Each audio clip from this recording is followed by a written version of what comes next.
This is a reading from Carfax Monograph number 2 by Steffi Grant. To interpret every event as a dealing of God with one's soul was the chief magical practice enjoined upon the members of the Hermetic Order of the Golden Dawn. Founded in 1888 by Dr. W. Wynne Westcott, Dr. Woodman, and S. L. MacGregor Mathers, as a parallel to and reaction against the eastward-looking movement of the Theosophical Society propagated by Madame Blavatsky, the Golden Dawn aims at offering a system of attainment suitable for the Western type of mind. It was the last great modern movement to revivify the Occidental mystery tradition, although ultimately, of course, its initiations led the aspirant to the same central mystery, as do the Oriental teachings. The original order's life in time was short. It was dissolved after a few eventful and tempestuous years when Mathers, who by then had become the chief initiator, magically withdrew the power that had been enshrined in its hierarchy. Although technically the performance of the Golden Dawn rituals had become invalid thereby, the potency of the essential current that had been generated by belief proved indestructible.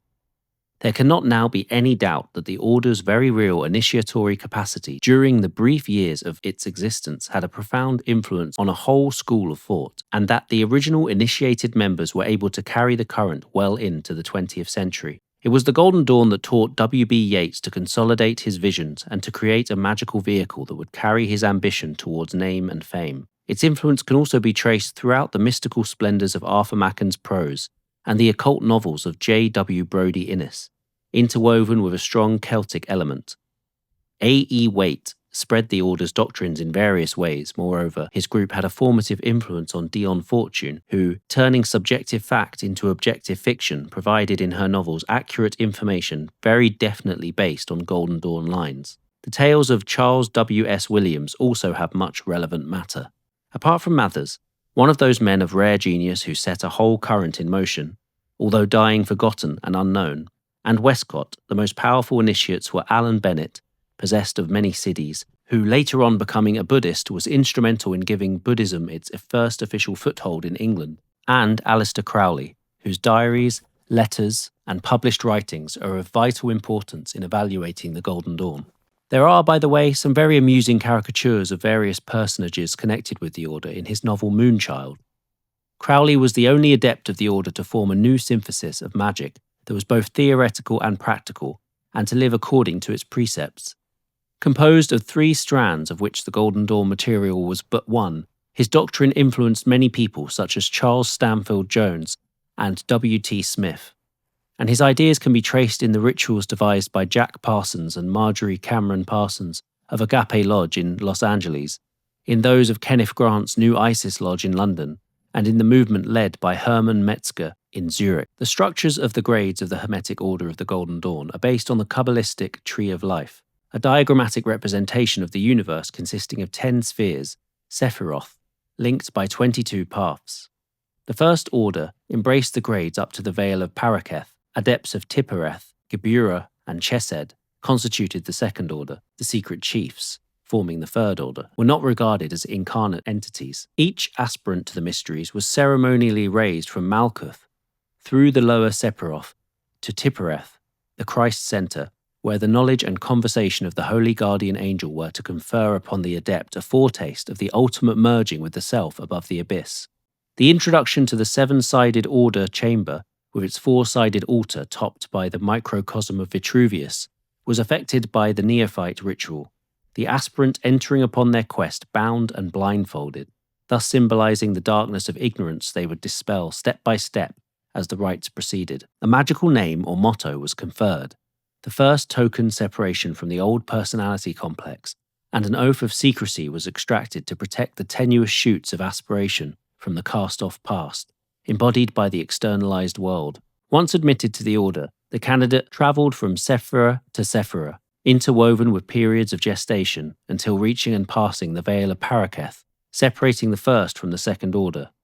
A vital stage had been reached, the basic and central ritual of what Austin Osman Spare called the death posture. The Golden Dawn knew it as the Adeptus Minor ritual, but the mystery at its core, the adept dying to the old life and resurrecting in the flesh, is one of the primal revelations of all ages. Whether the personage be Christian Rosenkreutz, as in this ritual, or Osiris or Christ, They undergo a symbolic ceremony based on psychological and physiological fact and not mere allegory. This was shown by such sages of our own times as Rama Maharishi, who deliberately passed through death while meditating thereupon as a youth during the attainment of liberation, and Thakur Haranath, whose body was actually dead for a considerable time during the influx of an atmic force. All Golden Dawn rituals were twofold: a ceremony in the temple.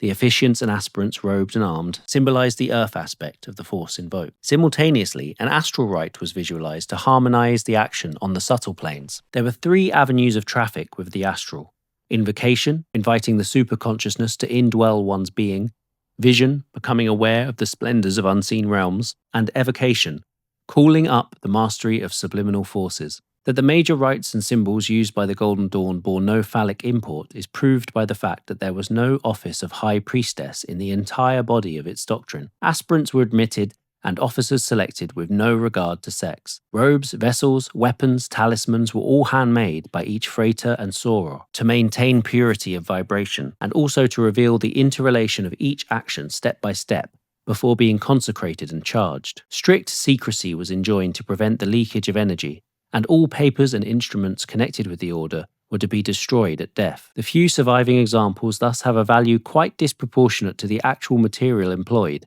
such as cardboard painted in vivid colours, reminiscent of astral hues, or covered with gummed paper, according to the prismatic scheme having correspondences with the planes the Golden Dawn members were pledged to explore in a systematic and scientific fashion. A typical example of the order's symbology is the complete symbol of the rose and cross, adorning the breast of the chief adept at the Adeptus Minor initiation. It resumes the doctrine of the flowering of the 4 magical elements into the Hebrew letters of the paths on the petals of the spirit rose, whose revolutions formed a secret cipher concerning various means of returning to the source. There were also 3 wands, charged with the powers of the elements, the 7 planets, and the 12 zodiacal signs, scepters symbolizing the 3 pillars of the tree, at least 16 different types of cross, and many combinations of geometric symbols to form the various alchemical concepts, all glyphs typifying means of balancing the scattered elements of ultimate unity. Together with the Kabbalistic Tree of Life, whose pattern formed the basic yantra to which all facts were constantly referred,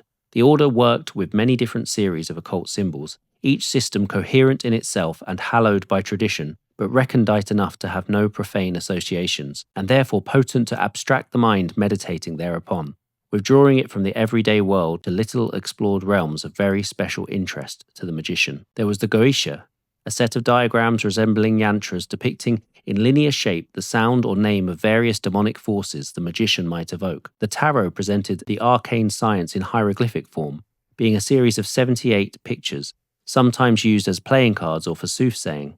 The 22 major trumps were also attributed to the paths of the Tree of Life. Geomancy was a divination by various combinations of dots formed in sand and involving gnomic intelligences. The Enochian tablets of Dr. D were extensively used for scrying by members of the Golden Dawn. The spirits of each section of the tablet chosen were called upon in turn by descending order of rank, rather as in the original records of Dee's experiments with Kelly, using the showstone. In later years, Crowley obtained a whole series of visions with the help of such a showstone set in a cross.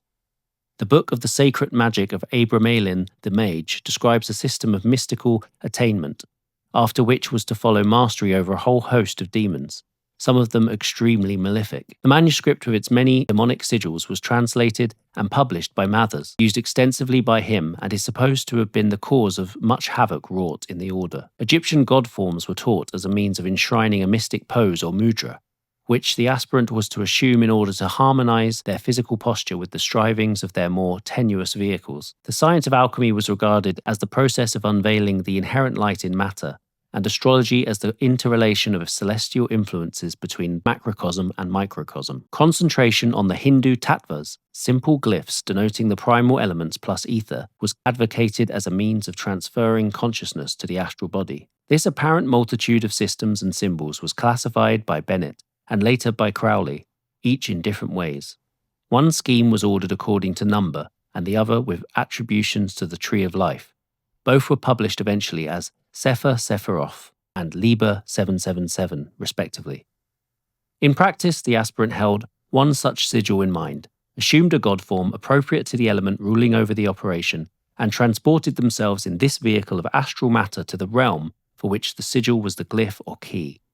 Once there, the landscapes were explored, the denizens approached in ritual manner, greeted and questioned according to a set formula, and on return to the earth plane, an accurate, impersonal record was made of all such experiments, which, although primarily regarded as subjective, did have an objective value, consolidating much information on the astral plane that had until then only been witnessed and interpreted in a confused and emotional way. The order made a determined effort to rationalize psychic manifestations and to integrate astral experiences with life on the material plane by making them acceptable to the mind, rather like psychiatric workers attempting to do with clinical cases at about the same time. The Golden Dawn teachings had spiritual value because the attempt was towards synthesis, the entire body of experience being gathered up as an offering to God.